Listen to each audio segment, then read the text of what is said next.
because guess what we're about to talk about? Classroom disruption, nothing says fun like. So outcomes. This first one sounds a little wonky. The purpose, options for redress, and limitations of the student conduct process.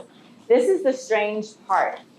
There are people who, once there is an issue with academic disruption in their classroom or behavioral disruption, their first go-to is, I want this person out of my class. Why? Because this is super uncomfortable and I don't want to have to deal with it, nor do you have time, and that's the truth. You really don't have time. But guess what? We've got to actually use our educator hats to make sure this doesn't happen and that we're protecting students' rights in the process.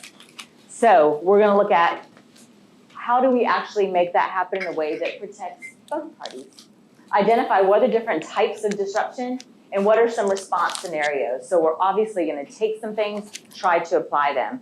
And lastly, to articulate, there are some strategies for dealing with disruptive behavior that you can have in your back pocket, and then once again, kind of reduce the likelihood of it feeling like a confrontation.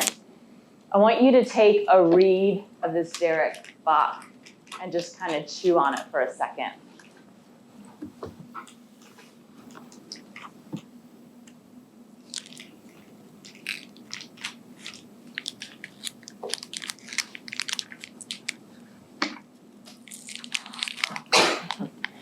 What do you make of that?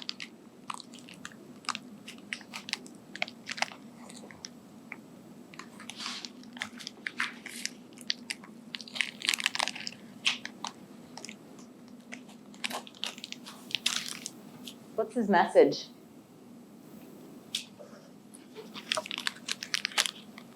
Yes, ma'am. People have voices. You're not restricted. You need to be able to say what you're thinking and projecting. Mm-hmm. And the campus free speech movement of the 60s widened that berth in a more prescriptive way so that we have a common understanding. Mm-hmm. I find it interesting too that he is interested in intention. So making the distinction between being malicious and being insensitive. Yeah. Which it can feel malicious when you're standing in front. Yes. Right? But may not necessarily, maybe trying to take our prescribing of intentionality out of it Mm-hmm. Until you can fact find and figure out what's actually going on. Yes. And the end goal when we have some sort of conflict that involves free speech is not to just say, stop it. That doesn't solve anything. So what is the goal? Greater understanding. So we've probably all heard as educators, what do we fight speech with? More speech, not the quelling of speech. So what he's saying is, just because you rip a poster down, has that person changed their thought pattern about, I had this misunderstanding about blank and so I said this because I am more likely insensitive than malicious? So we've got to reframe how we approach these types of situations as educators, because we cannot progress when it comes to a free speech conflict unless we stop and look at what's behind this and how do we come to commonality instead of being more divisive. So we have covered, no, you took the slide out. We had another one about what behaviors happen in classrooms in a slightly different way, but we did a good round on that. So this is a much deeper question. This gets into your personality a little bit more too, because there are lots of reasons why we avoid conflict. But I want you to break up into either groups of 2s or 3s and talk about what keeps you from engaging in conflict. That can be in your life in general, or that can be in a classroom setting if that's more comfortable for this particular topic, because that's what we'll be addressing. So take 2 minutes in groups of 2s or 3s and discuss what keeps you from engaging in conflict. What you're talking about, I think, is being misunderstood potentially. Mm-hmm. And so, a couple of us who were saying that sometimes how we handle things in a personal situation may be a little bit different from the class. Yes. In a personal setting, people may be a little more ordinary to their personality and kind of. You have some trust already built. Exactly. Mm-hmm. Right. And so, just how do you gauge that and have that balance so that, whatever it is you need to address gets addressed, but not, the message doesn't get missed because Yeah. you're trying to make sure that they're not being Yes. Mm-hmm. And again, as we've talked about, people get very nervous in these types of situations, especially when they're the student. And so letting them know in the beginning that you have their best interest, but this is important enough that it needs to be addressed directly, is a good intro. Mm-hmm. Other things that prevent us from engaging in conflict. Yes, ma'am. I think fear Yeah. is probably one of the biggest things. Especially in a classroom when you have 90 students and there seems to be a conflict. You either want to resolve it or you want to walk away from it and let it cool down and then come back and address it. Mm-hmm. Yes. We're going to talk about exactly that. Others. I think on power dynamics, sometimes when you're not on equal footing, you might be afraid of getting in trouble for saying certain things. Absolutely. There, and in almost every situation, there's a power dynamic, especially in a university setting. So assuring that that overlay isn't having too much of an effect on it, or that there's any penalty for honesty. One more. Mm-hmm. We discussed that in situations where you may have a relationship like a recurring, it might be in your department, a major student that you're going to interact with a lot, maybe damaging the relationship that you have with the students. Yes. I want to avoid on those grounds. Yes. And that's tricky because we can't mind read the other person. They may be more bothered by the situation than we are, and the best thing we can do to honor that relationship is to address it, but we don't know. And so it's that, oh, yes, excellent, excellent. Main reasons why faculty members say they don't address conflict in the classroom. First, thank you for the giggle. Thank you. That it will just spontaneously resolve. How many people has this ever happened in your life? Yeah, no. It never happens this way. Yet, we convince ourselves, you know what, just give it time. Time to get worse? Time to get smetty? Time to what? So usually, the more you're fanning it by ignoring it, the worse it's getting. Concerns that if reported, the behavior won't be addressed appropriately, or concern that you'll be blamed for the behavior. What I can tell you, and what I hope that I don't have to tell you after today, is that if you report a conflict to the Office of Student Conduct or Academic Integrity, we are people who do not believe that you can cause someone else's behavior. If you can, you are all powerful. That person has choices. You can affect the situation and exacerbate it, but you can't choose someone else's behavior for them. So, and the number of times that we explain that to students when they get in a fight and they're like, or worst, most gut-wrenching part is dating violence. There's so much shared responsibility and blame for certain behaviors. And so the amount of time you have to spend going, you can't make another person do something. You can affect their choices, but you can't make them. We are never going to believe that it's your fault someone else behaved in a certain way. There are sometimes neither person's at their best, but never, ever, ever are you blamed for the way another person behaved. And appropriately, that's why we are the first people to say, here's exactly what happens in a situation like this with academic integrity. 97% are resolved in this way, because you want to have the confidence that if you're going to step out on a ledge and say, I need to address this and this feels risky to me, that you have some assurances. If we haven't talked to the students, how much assurance can we give you? Less, because that wouldn't be fair if we were sure how it was going to happen, because we don't know. So, but absolutely, we're going to work for you. Concerns that it's going to be too harsh of consequences. Again, why we share them and why Erin said, if you're not sure if it's enough to report, call us and we'll talk through with you what some of the options are. Because sometimes the Office of Student Conduct and Academic Integrity isn't the best tool to use.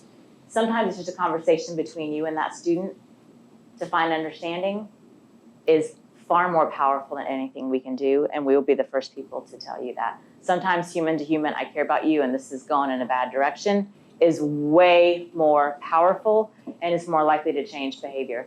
Concerns regarding retaliation or that nothing will be done, neither of those. I promise you, we do not go through incident reports. We're like, circular file. oh, this one's good. No, there is no chance that something is not going to be done. Every single one is individually analyzed, but no matter how many times you say that, people always feel a little bit suspicious. I think part of it's because it's online too. You're like, where does it go? It goes to lots of people. It's guaranteed to go to lots of people. So there is some inherent trust in the process that is required. Disruption defined. Now, what we have kind of morphed into societally is there's a lot of responsibility for people's feelings now. So if somebody feels offended, there's this expectation from some people that there will be, that will activate some sort of process. We cannot always do that. Disruption has some pretty specific guidelines. It has to prevent other people from being able to do their work, students from learning and teachers from teaching. We have to be able to kind of show that disruption. But I don't say that because I want to minimize what it's like to feel uncomfortable in a situation. It's just a different response, whether it's discomfort, which is usually between you and the student, disruption, which becomes more of a university problem, and then harassment, which is a code of conduct violation. So disruption can be as well, but sometimes it's a little bit harder to show. How was I not able to do my job? I might be distracted. Distraction, disruption, maybe we need to sit down and figure out what the difference is, because there's some intermingling between those two. But if we're going to get into a disciplinary situation, we have to get into a point where you cannot continue to do your job in some way. So this kind of lays that out. So most of the things we hear about are concerning. Sticky cheese, somebody's on their phone, you have to stop class and say, get rid of the phone. Whatever it may be, there may be, again, the pockets of chatter. There may be students who are dominating the conversation, who are making it a little bit more complicated, but aren't disruptive. You can still work through those challenges. Disruptive gets into, now you've got to stop what you're doing to address an honor code violation, to make a report, to ask for a consultation. And then lastly, threatening, which anytime you feel those hairs on the back of your neck raise up, if you're not sure, and if you're like, I don't know, I don't want to be overreacting, contact our police. They are not going to be running up blues and twos. They're going to say, let us respond so that if something is escalating, we want to be able to address it. If it's somewhere in between, call us. We want to work with you and help out, because these are not situations we deal with. Something that has gone wrong between two people every single day. Not everybody gets to do that. So we are happy to help out with what kind of ends up in between any of those as well. So in any scenario in our whole lives, we have 3 options. We can do nothing. This is about your lack of being able to exercise. This is about classroom disruption. You want to make a change. Here are your options. Do nothing. I just don't have the emotional capacity right now, whatever it might be. 2, change how you think about the situation. So this student is being too needy. They're emailing me at 3 o'clock in the morning. They're asking too many questions. They're whatever it might be. Maybe there is a need I can fulfill. Or maybe they don't realize, because this is a new situation to them. They've never been in a large classroom. How do I think about it? So when I want to know, how do I think about it differently? What's the easiest way? Ask the student. I noticed that you're one of, you ask more questions than other students, and you seem to be feeling insecure about how this class is going to go and about whether or not I'm going to grade you fairly. What's your real fear? Let's talk through what's going on. Or change the situation. If there's a constant problem with the student and you're in the same dance that we talked about in session 2, you've gotten into this unhealthy dynamic, you can decide it stops today. I'm going to address it directly with the student, and I want to change this situation. Concerning behaviors and strategies. Okay, so we're gonna break y'all up into kind of like 4 groups. So this will be our middle. You and then you can go that way, right? So this will be our middle. Even quadrants if we can. Even if we can. So just this group, and then we'll do kind of like up here. So these groups. Group 4, one group over here, the other side, and then the rest of the way where it splits down the middle, one side and the other side. So we got our 4 groups. These are some of our examples of those concerning behaviors that can happen. Does everybody know where they are? What quadrant they are in? Okay. And so I want you all to, you're gonna get a strategy or get a concerning example and come up with a strategy. So our first group will have that first bullet on the board. Our second group over here in the front will get our second example. Then we'll move to this group back here in the back. We'll get the third one. And the group over here will get the fourth. So think about this. It's a concerning behavior in the classroom, and we want you guys kind of collectively as a group to determine a strategy or a way that you can address this particular problem. I think it can be helpful in thinking about kind of the options that Elisa just talked about too. Okay, so our first group, creating a distraction based on technology uses. So what were some things that you guys thought about? If you have like a person that can share your. I really thought your idea was great. Okay, so there were two ideas that were given. One was because usually if the cell phone is being used in class without permission, it usually means that it's based on something that's not going on in class, and so the instructor reserves the right to give a quiz to the entire class on something that is not the subject of the class. And it counts, the grade is the grade. For the whole class. Yeah, for the entire class. Oh. Thank you, person on your phone. And then the other idea is something that I do that's on my syllabus, that if you're using the cell phone in a class without permission, I reserve the right to mark you absent. Okay. And I actually had a student come up to me after I did that and let me know they were there, and I let them know that I saw them texting on their phone, and they let me know that that would never happen again. And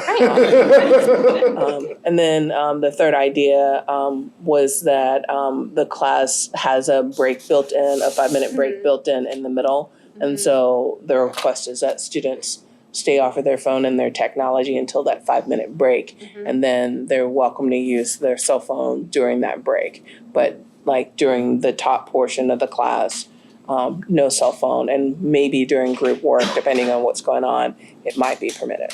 Yeah. I like the idea of like kind of taking a short little like break, because that's kind of a way to get them reconnected, after the break too. Like it gives them a chance to kind of turn their mind off for a second, turn it back on. Because I definitely notice when I teach and students do group work, if there was no phones during like the classroom discussion, but then there's definitely, it's automatic, like we're doing group work, we're on our phones now. So trying to think of like some ways to combat some of that can be helpful for sure. I think it also goes back to that kind of cell phone policy Lisa talked about at the beginning of figuring out, is it really needed in your class? Or how can you, if it's needed, how can you use it for one reason and then have some type of, I love your attendance thing. And really explaining that out and writing it in the policy or in your syllabus is a great way to make sure people are really aware of it. And then enforcing it is also critically important. If you're gonna have it in your syllabus and then you're not gonna enforce it, it shouldn't be there. Okay, so group 2, you guys had the people who were sleeping / snoring in class. I need this, tell me. What are some strategies that y'all came up with if you have like one person who can share? Interesting. I guess, so we said these kind of had sleeping or snoring class have 2 kind of different degrees of urgency. Sure. Especially with regard to, whether you address it in class or kind of by email or during office hours. Sleeping, if other students aren't noticing, it's only one-time thing, maybe you can let it go. Or you can address it if you feel like you can do so in a way that's non-confrontational with humor, for example. Snoring is a little bit more urgent because that could be disruptive to the other students. So you might want to, the suggestion was made that you could just kind of stop class and look at the student and, draw attention to that, kind of use social pressure to kind of encourage them, not to do that. We also suggested, asking a student questions in class, if they're kind of nodding off, not really sleeping, just so that, they're having to think, and that helps them kind of stay awake more, or using more like active learning group work during class. as opposed to kind of the lecture format, or any way you kind of get the students up and moving around the classroom, if you have that option.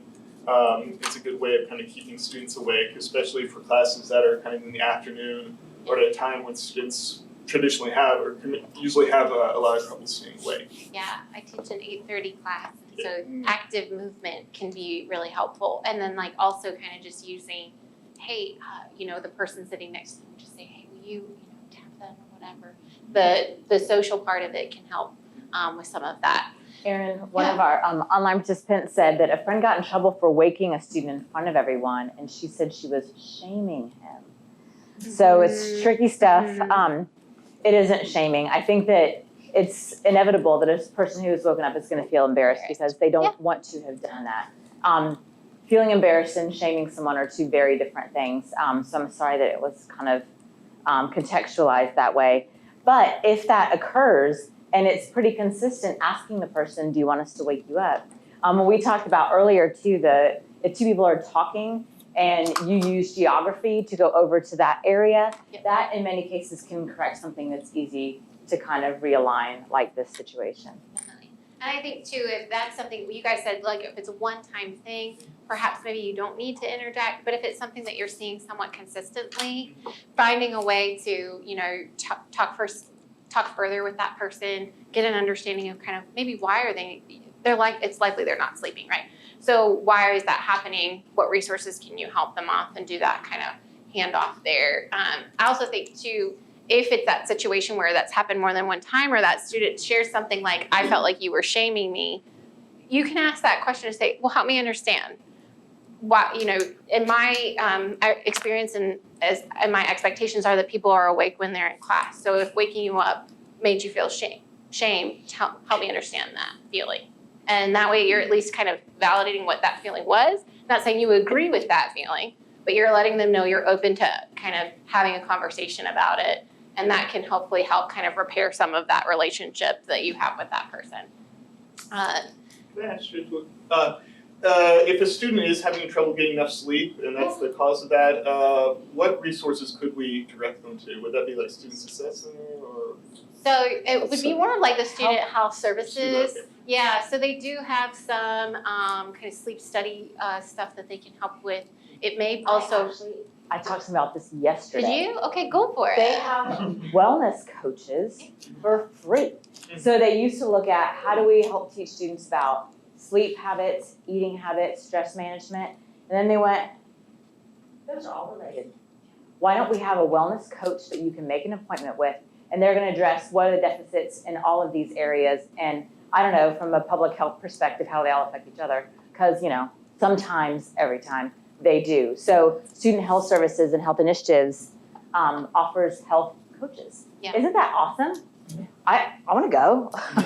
Well, can faculty staff go? So just yesterday, yes, Yeah. for sleep issues. Sleep issues. Mhm. Excellent. Yeah, because a lot of times it might be stress related, and so that's all. It is all interconnected, so that can help. Thank you for asking that. Just to say, faculty and staff have wellness coaches as well too, for free. Awesome. Good. Thank you. Yay. So, all right. So our third group in the back had excessive tardiness, people walking out or into class, and if one person from y'all's group want to share some of your strategies.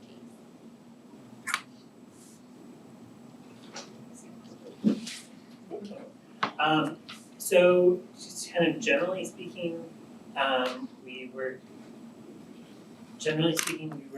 talking about essentially for general tardiness or needing to leave class or something, it's probably best to ignore it just because like if it's not causing a disruption, addressing it could actually be the disruption of the class.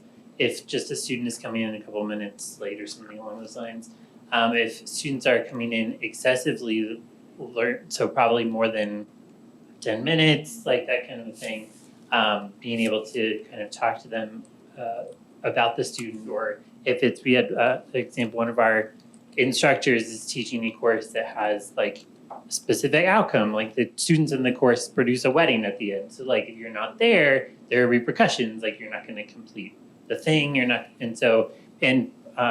also in just kind of being able to, if you're able to have individual conversations with them to kind of talk to them about, well, this is a choice that you're making. I had a student that came up towards the beginning of class one day, had an emergency. Something with financial aid registrar, something was going horribly awry and needed to be taken care of before the office closed in like 20 minutes. And I was like, great, you can either stay here and not take care of that, or you can leave, take the absence, and take care of that.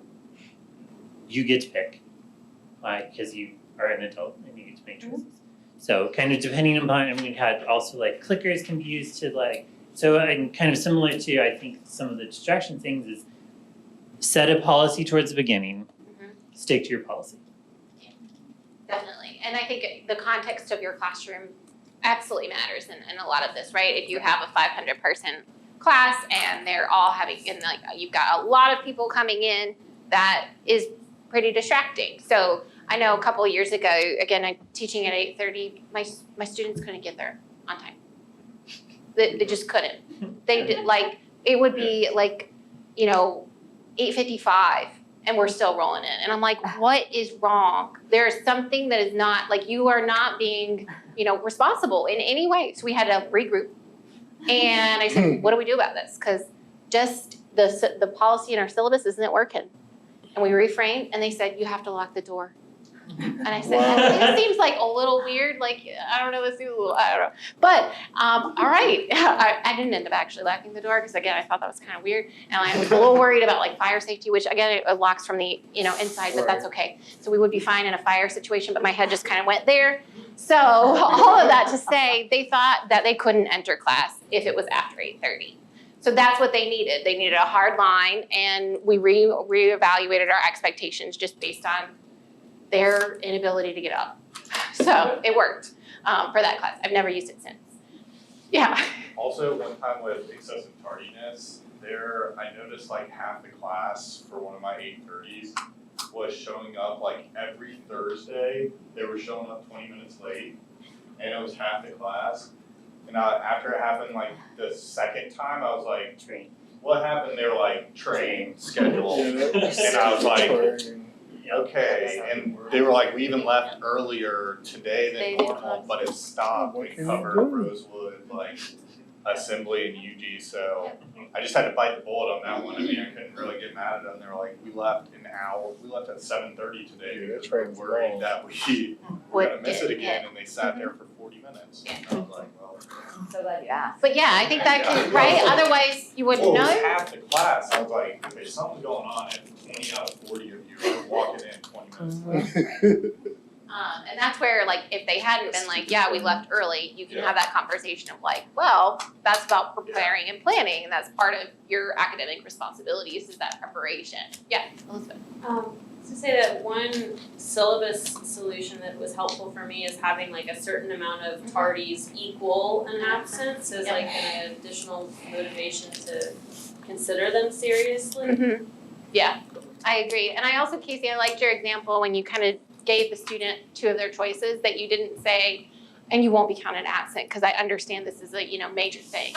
I like that you said there's still going to be an absence here, right? Because that's still holding that student accountable to the expectations you set at the beginning. Likely what they were looking for was like an out, maybe not to not get an absence, but they likely had some involvement in their financial aid emergency. So it's good to hold them accountable to it. I might have been a little more lenient in general, but this in particular, it was University 101. Sure. Yeah. And so since that course is teach you how to college, like I tried to like stick with. And that's definitely important for sure. So our group 4 back here, yes. Yeah, so you guys had persistent interruptions and talking over others. Yes, if it's happening in a moment, say something like, okay, let's just have one person speak at a time. The second thing is, first of all, start with if someone is interrupting someone, hold on, let's get back to you. Sometimes like share the importance of hearing what everyone has to say. Everyone's talking at the same time. I can't hear sort of thing. Speak to whatever, if it's a particular person, speak to that person after class. And a good old talking stick. You don't have the talking stick, you can't talk.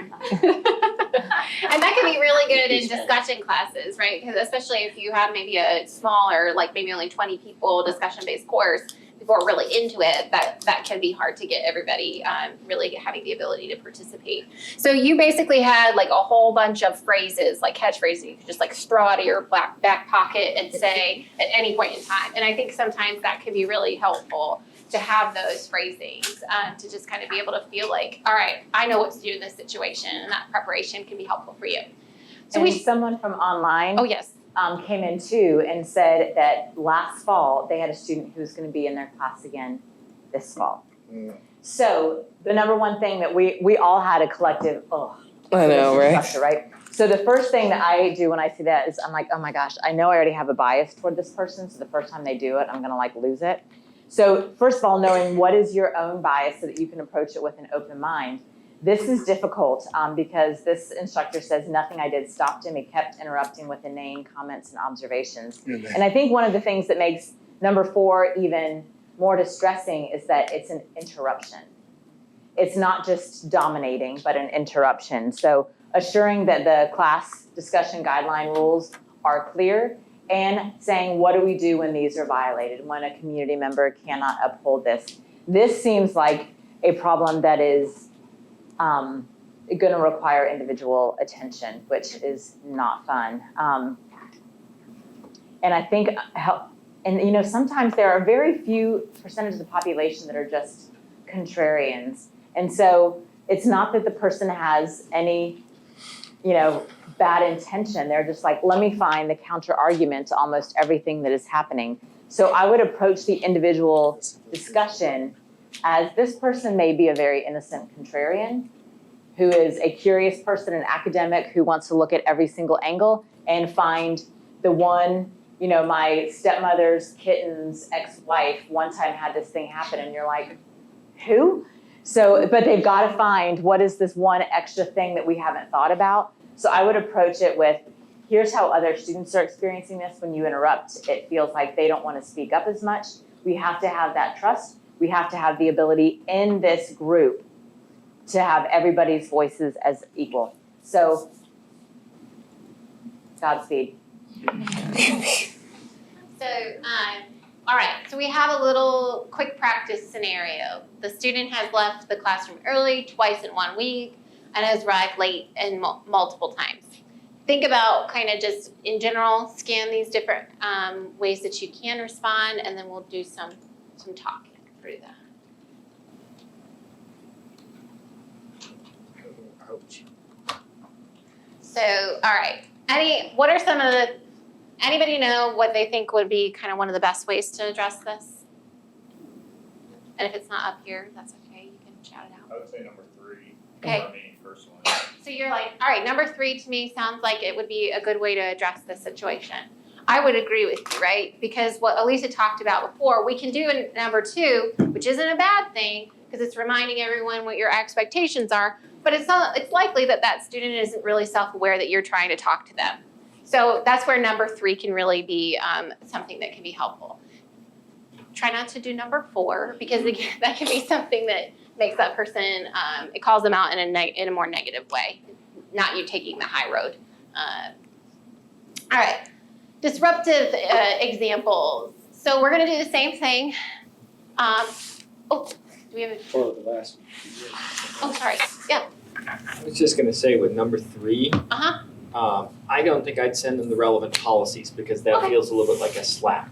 Sure. A slap, I might say, I've noticed you left early and you're coming late, is everything all right? And leave it at that. Yeah.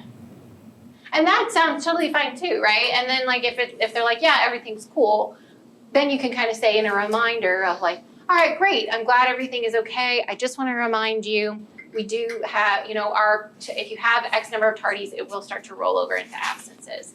That can be a gentler way maybe than kind of just like copy paste the policy. Yeah, thank you. Okay, so we're gonna kind of section you off again. And we're gonna have you stay in your same sections. And there will be just one that will kind of sort of. So we're gonna do group 1. We'll have you kind of talk about the student who refuses to comply with faculty. Our group 2, since that's a little bit of like a challenge to authority, we'll skip that one. we'll talk about the demanding email in group 2. Number 3, the student who raises their voice to another student in class. That's the context that happened. And then group 4, the wandering eyes during an exam. That'll be your. So you guys are gonna again kind of think about what are some strategies, ways to address. And in the interest of time, we're gonna just pick one of these disruptive examples and debrief that as a group. So that way we won't have to deal with it too much. Okay, so which example would we like to kind of review? Because we're not gonna have time for all of these. So anyone have an opinion? Demanding email. Yeah, email. Demanding email. All right. Okay. So just that's off the top of my head. that puts our group 2 in the hot seat. What did you guys come up with as some strategies for the demanding email? So because there's a lot of forms that the demanding email may take, so there's a little bit of, it depends on what exactly it is. But that in all cases that you would just sort of defer to policy, like this is the syllabus policy, this is the departmental policy, like explain the rationale for whatever it is that they're demanding that you can't do. And always mentioning fairness. Say if someone's demanding extra credit opportunities to inflate grades at the end of the semester, well, would it be fair if I offered you extra credit that isn't offered to everyone else? And then finally, if you're deferring to policy doesn't seem to thwart they're continuing to demand anyway, to give them, well, if you have further concerns, you could seek them out with, and you could give them either a department to seek out or your supervisor. So if they feel they have a genuine concern, that they have somewhere they can vent that. Yeah, definitely. I think that you guys addressed it in a good way. I think one of the things that often tends to happen is that when we get a demanding email, we respond with an email. And that can sometimes work, but other times it might call for potentially a face-to-face conversation, or potentially calling that student on the phone, saying, can we talk about this over the phone? Email is not a method of communication that can be helpful always, right? It just isn't. And sometimes when you're talking about some really difficult topics, it's definitely more difficult to utilize that particular medium. Yeah. One question I have is, what are the instances where like it is in our perception that the email is demanding and we find it rude, especially when it lacks decorum.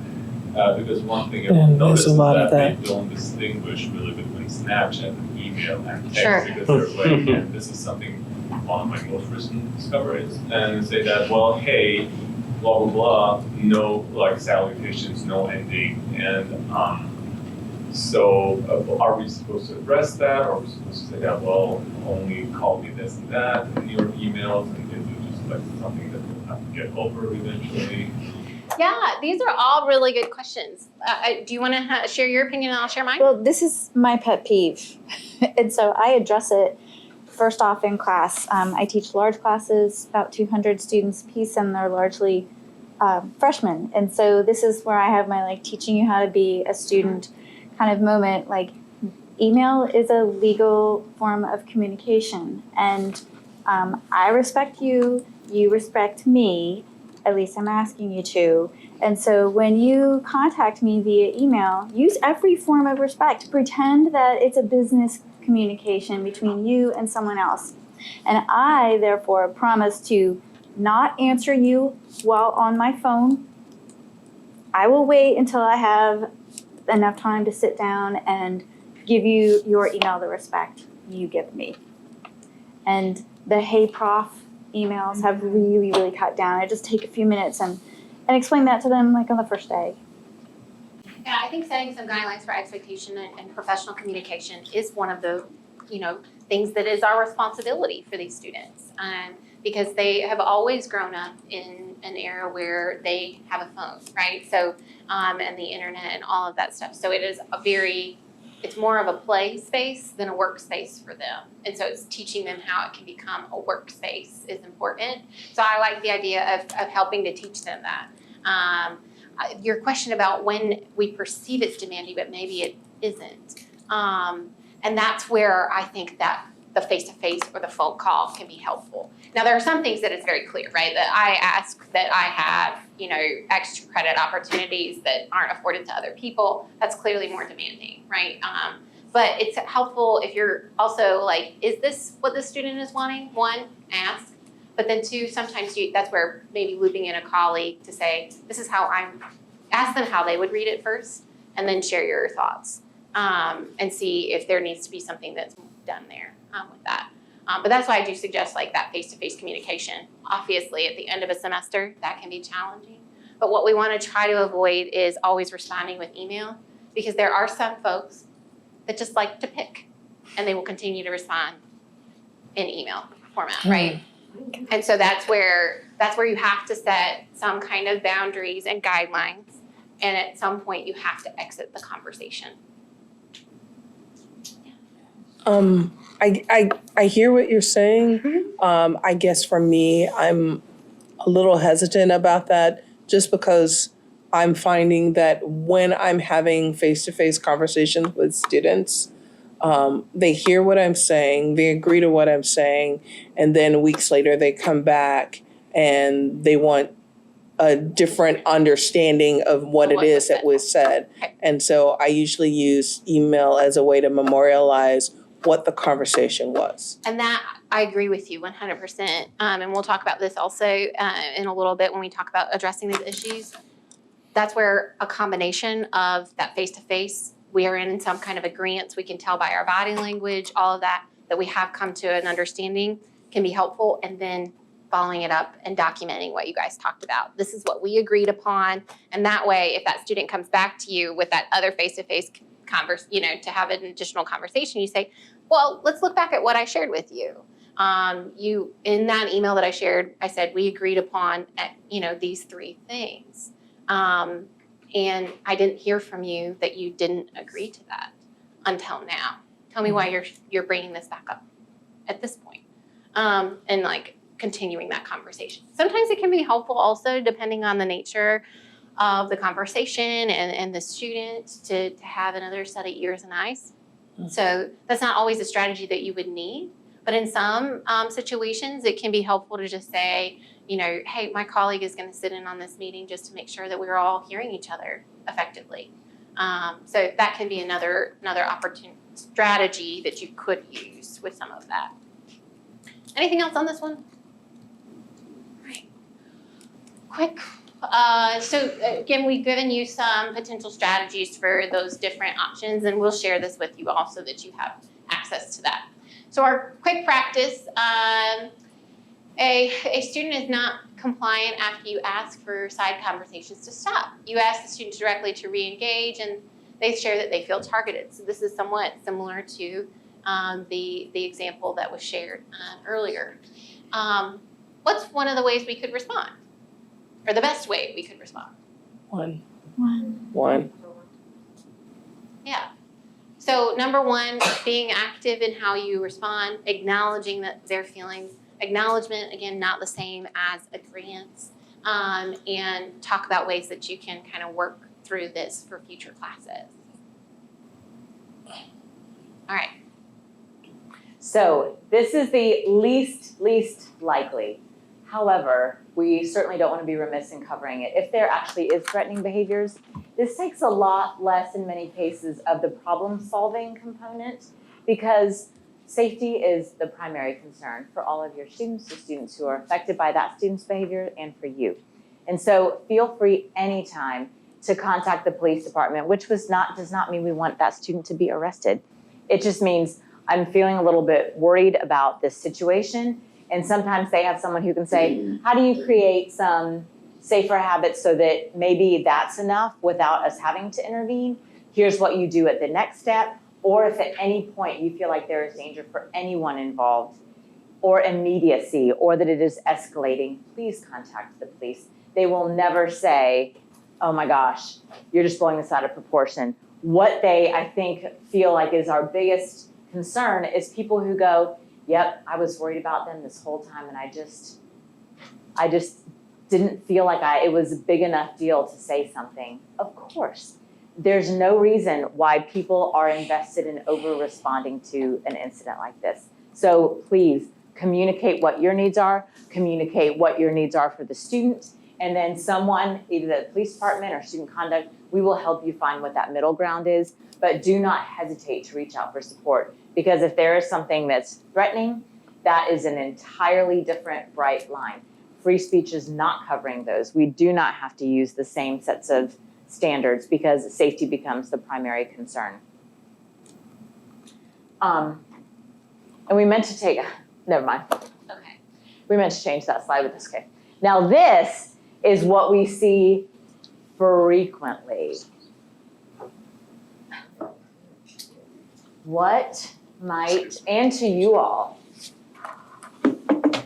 what might be a sample response or one of these that you morph into your ideal response?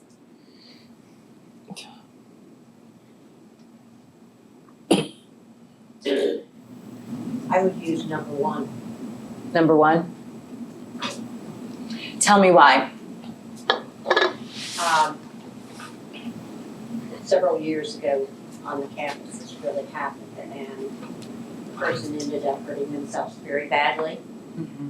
And everyone was afraid to report it, you know. Now, I think there's a lot of us wish we had. Yeah. The good news about reporting to the BIT is there are 5 of the top administrators of the police department who are on the BIT. So the nice thing is that, and I mean, anytime for any reason you can call 911 or 74215. But the good news is that if the BIT is used, it's an organized and emergency, in most cases, unless it's after hours, like the police are always here to back up, but way to address it where you're also looping in the police department so that if they have safety concerns, they are going to respond as well. The behavioral intervention team, I am so sorry. So we have a committee on campus that is made up of, it's multidisciplinary, and it's the police department, counseling center, university, or residence life chairperson, because we have some frontline people who interact with lots of students, and that means he supervises people who interact with 6,000 students. Student conduct, but people who look at what are the concerns that people have for students so that there's one clearinghouse, because one of the main scrutinies of Virginia Tech is that there were pockets of information about a student in lots of places and there was no way to connect those dots. And so this is the university's one way to make sure that all those dots are connected. So if you're worried about a student and somebody else was 2 days ago too, we've got all of that in one area where we can look at past history, we can look at whether or not they've had a firearm in the past, or if, you know what, we can even look at some of their grade stuff to see, are they plummeting? They're failing your class, but they previously had a 4.0 in the honors college. Different flags to kind of get some collateral information to help us know how serious of an incident it is in the triage process. Mm-hmm. Just giving a plug to that as well, I've had to use it twice now for my students, and it was, I mean, the situations weren't great, but they were so helpful, because I had a lot of questions, they called me right back, and I said, I'm referring this student, I don't know what to do further, if I see that, they walked me through everything, so it gave me an action plan. I knew I wasn't gonna be involved in the further of the following action plan, but for someone who had never used it before, they were very attentive, called me, had my number, like I gave them my cell phone. It was just really a great service that I'm so thankful that I had in both of these instances for students. So.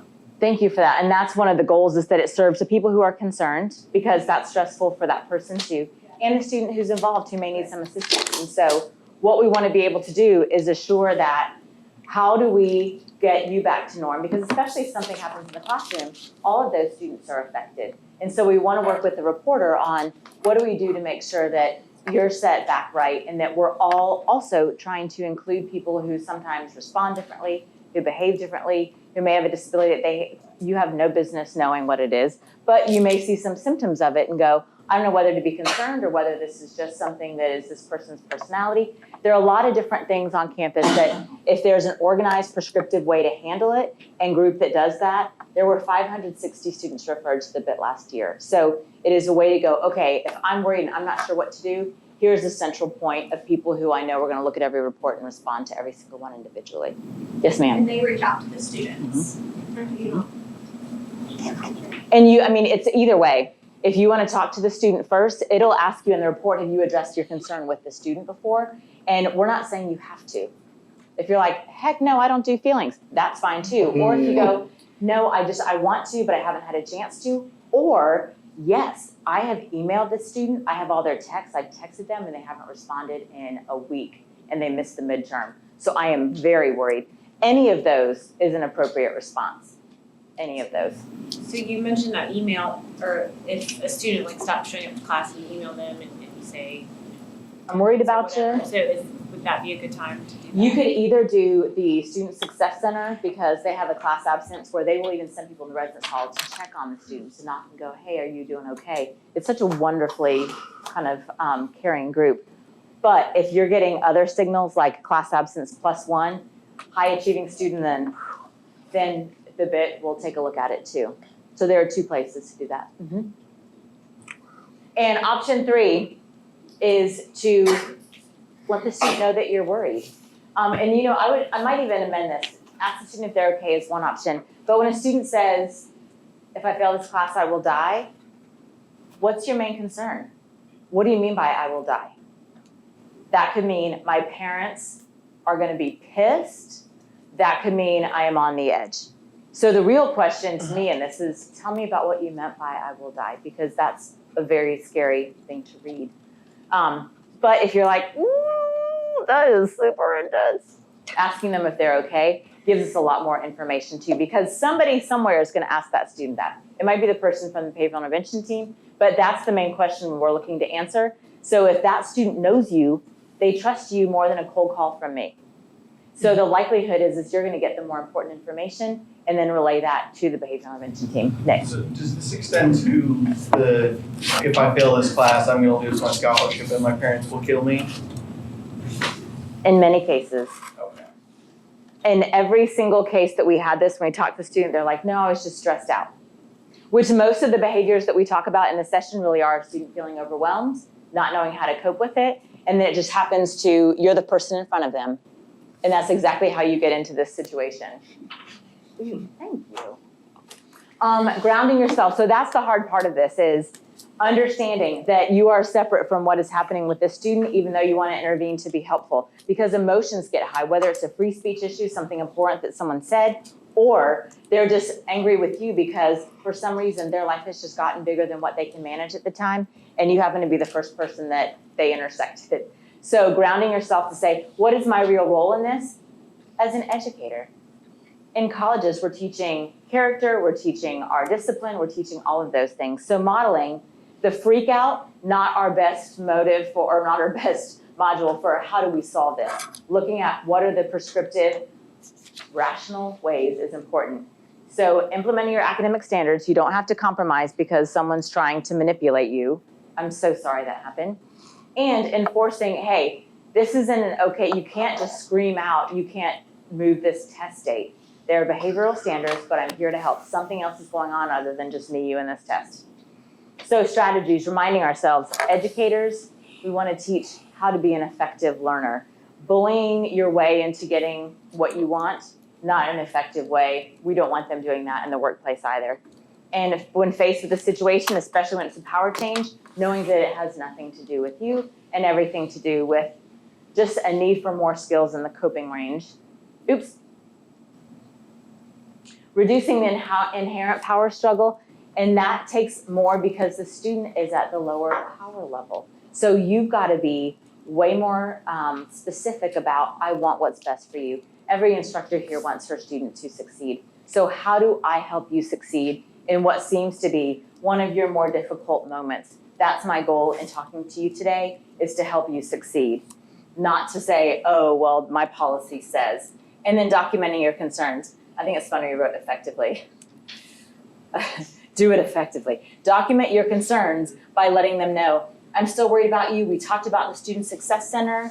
We made the appointment for Thursday. Can I check in with you on Tuesday and ask you how that went? Perfect. Have you likely increased the chances that they're gonna go? That warm handoff just got hot. Perfect. Document. Here's what we said. Here's what you said you agreed to change. Hope that you're doing great. Hope this works for you. We'll check in. Other strategies, be firm and consistent. That does not make you an ogre. That increases fairness. Now, are there times that we need to bend? Always. Always. Are there times that the student know we're willing to bend, but we have to have a good reason why we would treat them differently than other people? Yes, that's okay. Again, the expectations in the syllabus, behavioral, academic integrity-wise, what consequences are, the fact that you trust that that's not going to become an issue because we trust that they are honest people. I print that. This has never been necessary in my class, but here's my academic integrity policy that you will fail the class if you're found in violation of the code. Consider proximity and other environmental factors. When we look at power, and we've alluded to this in some of the 4, geography is a power. The center of the room is power. Energy is a certain power. So if you have a confrontation in a classroom, it is important that you're still standing in front of the classroom and the student is sitting. But once you have that meeting with the student, what do you want that power differential to look like to find out what's really going on? Equal. Elizabeth, if I'm your student, I'm being a pain in the butt. Would you be willing to sit at the same level as me? I'd be willing, but Yeah. I mean, you have a decision to make, but you know the student a little bit better. If you can equalize the power differential because this person isn't a crap bag, they're just like, oh, this is going to likely get you the information that you want from me as your student. If you need to exercise that, consider what the geography is. If you need to be behind your desk, you need to be behind your desk. But be cognizant of what you're setting up because it's on your terms that you're inviting that student. So be thoughtful about how you set that up. Oh my gosh, I have 4 minutes. Watch out, we're doing it. Ryan and Cher available. Again, you don't have to solve everything that's going on with this student, and maybe it really isn't your role to anyway. What are those wellness coaching options that you have, which I think can solve most of our problems, frankly?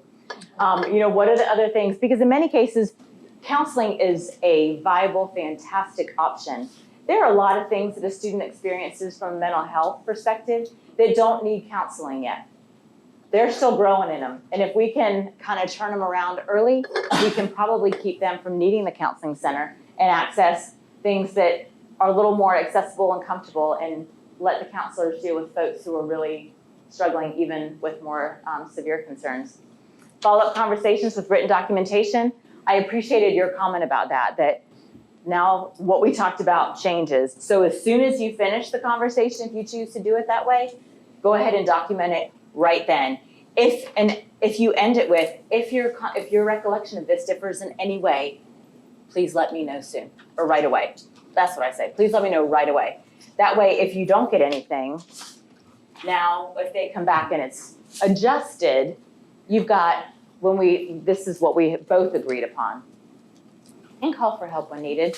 Erin and I we're helpers. We're like Mr. Rogers.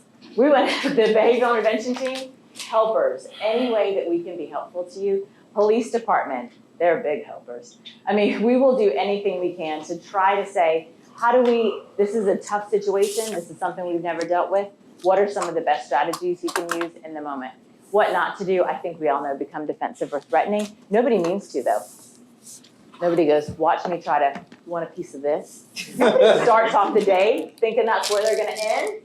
No. Elevate your voice, gossip. Again, once we start telling other people in our department who are likely to teach that student later, you're creating a bias and that is inherently unfair. You're not meaning to. Maybe you're just needing a chance to go, you won't believe what I had to do today and it's got me just so tense.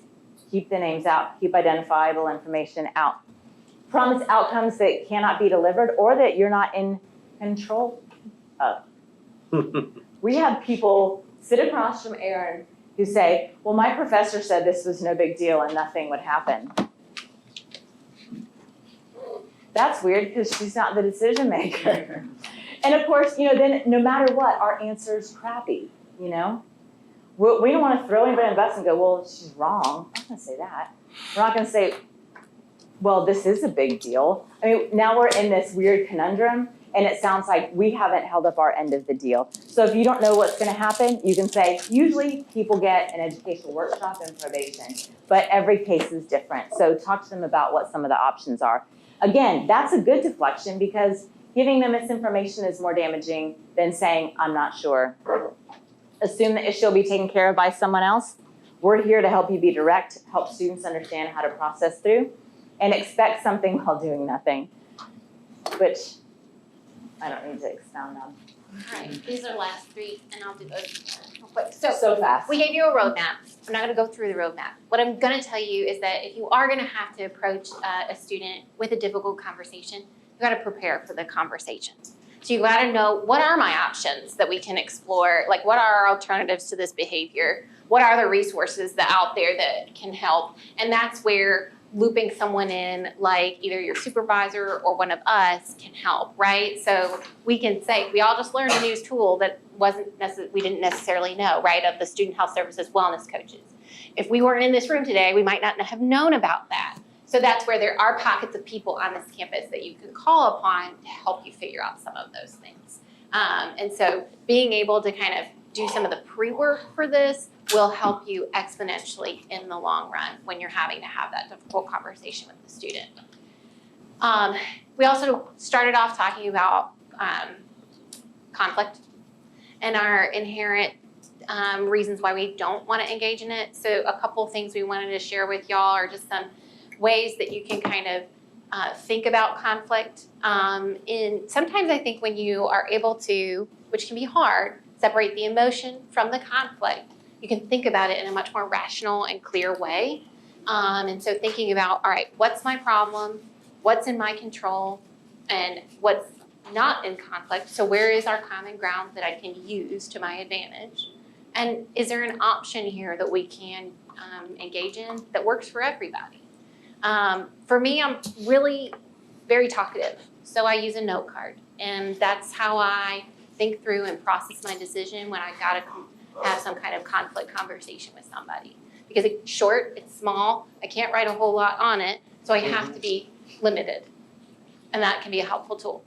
The last little thing is additional opportunities to help you with this. Human Resources offers a course on conflict management where they're gonna look at what are your conflict style, like what's your conflict style, and that and how that differs when you're stressed versus when you're like in a normal state. Because that can, it does, and that plays a role in how you respond to situations. And then utilize, all of us, your supervisor, your department chairman, to help you in kind of role playing if you're concerned about how the conversation will go. And then keep in mind, most of the time when you are confronting someone, if you're doing it in a way that is empathetic and shows that you have care and concern, that student is likely to trust you, and it's gonna go better than you would think.